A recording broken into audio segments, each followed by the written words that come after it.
Got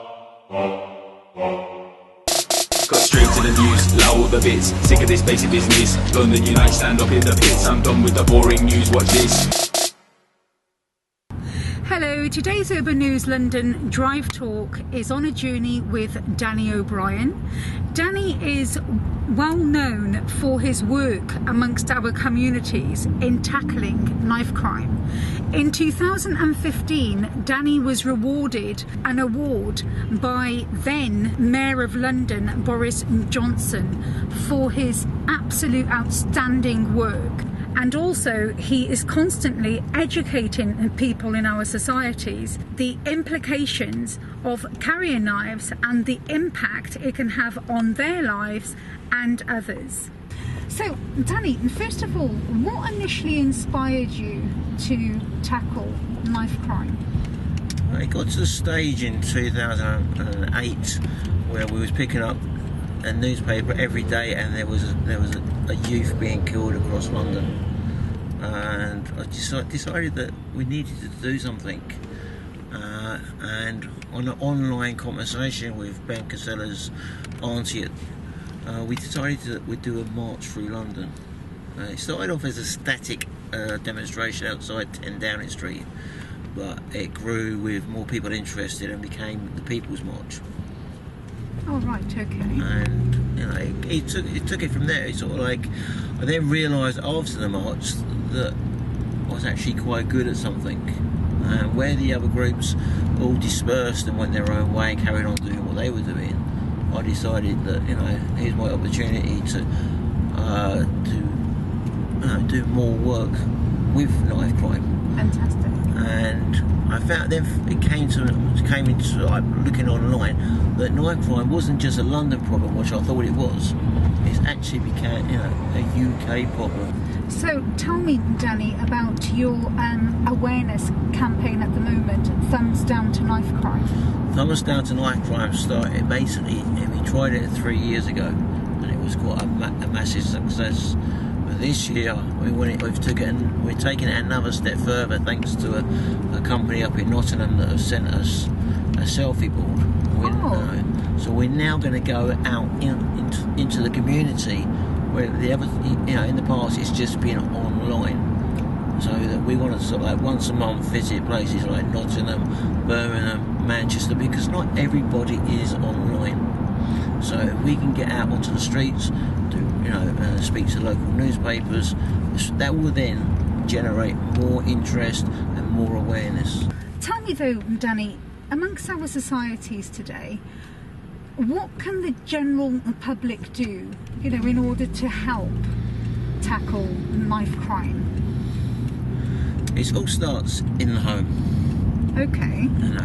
The parents have got to start being parents rather than being the child's best friend, and be able to go into their rooms, check what's in their rooms, check where they're going.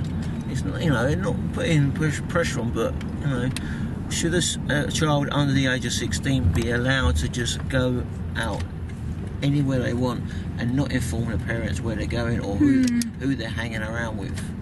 And we need to basically go into schools, because schools at the present moment are a bit nervous about inviting us in due to the pressures of being sort of like named as a school that might have a knife problem. Well, we'd rather go in when there isn't a knife problem and keep it that way, but the schools seem to think, oh, well, if we do a knife talk, we're not going, it's going to be spoke about that we've got a knife problem when we haven't. Oh, right. So it's sort of like a bit nervous of Ofsted and everything, and I'd like to see every school do a life skill session. Okay. Where that's a change which you would like to see. I would like to see that, because put in place, it could get a lot of children. They leave in schools. They maybe they've learned how to do maths and English, but they haven't learned how to deal with money, how to deal with issues that come after school, and right. And then that is where the problem is. And I think the male members of the community just need to be able to sort of like be more open and say when they've got a problem. I think a lot of kids hold in an issue that then comes out onto the streets, where they're too scared to back down, or they're told never to back down or walk away. They have to be, it's not manly to say, okay, sorry, and walk away. And being more, telling a male member of the family to be more open about their issues that they've got, so that they can, discuss it better. Maybe then that might. It's good advice. Yes. Stop somebody going out with a knife, and because they're so angry, using it, and then going to court and saying, "Well, I didn't mean to." Well, the next question I'm going to ask you is, knife crime at the moment is, on the increase. What do you think the cause is? I just think what it is that the kids have got into their heads that it's cool to carry a knife.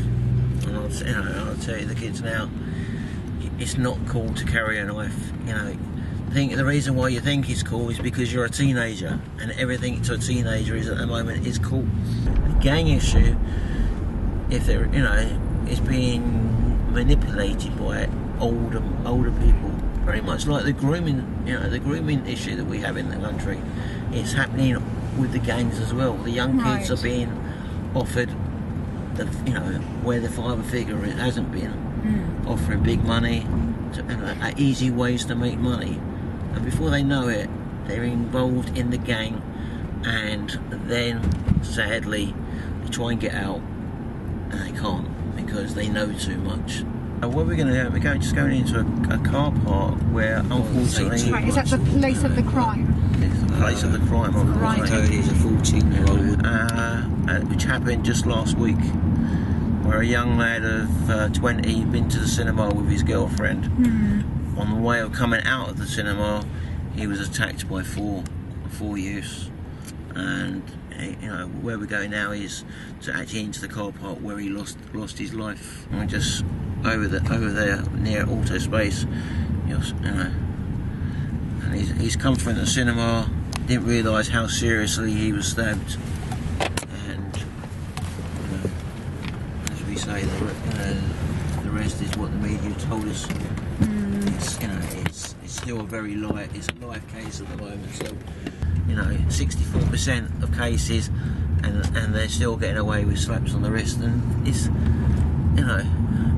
it's the parents of somebody that have been lost to knife crime that they feel now that the justice system is not giving them justice. And that is another sad case. That we've got families out there that aren't getting the justice for their children because the justice system isn't helping them. Everybody thinks that after a certain after the court case, that family's okay, and they're not. And they're not. Their grief will carry on for a lifetime. Their friends, they will see their son or their daughter's friends getting married and grandchildren. They've lost that. They haven't got to see grandchildren or won't be able to see their son or their daughter married because somebody decided to go out one night with a knife. Do you think a lot of youths actually carry knives for protection as well? They believe it's for protection, but actually 70% of the people that have been stabbed and carried a knife, that knife that they were carrying was used on them. Oh, right. It's a myth that carrying a knife is going to protect you, because if someone comes with you with a knife, you're going to have to act pretty quickly to safeguard yourself. The only solution is to run. If I'm honest, run away if you can. Danny, is there anything else additional that you'd like to mention to our viewers today? I'd just like to give a few names of people that maybe people have forgotten about across the country. That we remember the names of Ben Casella, Alan Cartwright, and there's other names out there that maybe not so familiar to people, like Connor Black was killed over an Xbox in Manchester. We've got, you know, Conor Barrett, who was 20, killed at a 21st birthday party protecting a friend. We've also got young ladies that have been killed, like Natalie Jarvis, 18, killed by her boyfriend, and a young guy up in High Wycombe who answered the door wasn't even the victim, who's Jordan Griffin. And let's let's try and remember that just because their names aren't mentioned in the newspaper, that they are forgotten. We try and remember them on Anti-Knife UK, and my promise to those that have lost somebody and those that in the future might lose somebody, we will keep on remembering them. They might not be in the press, but their names are on our lips, and that is the way forward. Talk about those that have passed away, because by talking about them, their lives carry on our lips, and that's what we need to do. Keep remembering, and let's not forget any of them. Well, Danny, we have now reached the end of our journey. Thank you very much for joining me today. Thank you. And I would love to say a thumbs up for Danny's thumbs down to stop knife crime. Thank you very much. And remember, a knife is a tool till used by a fool, then it becomes the weapon.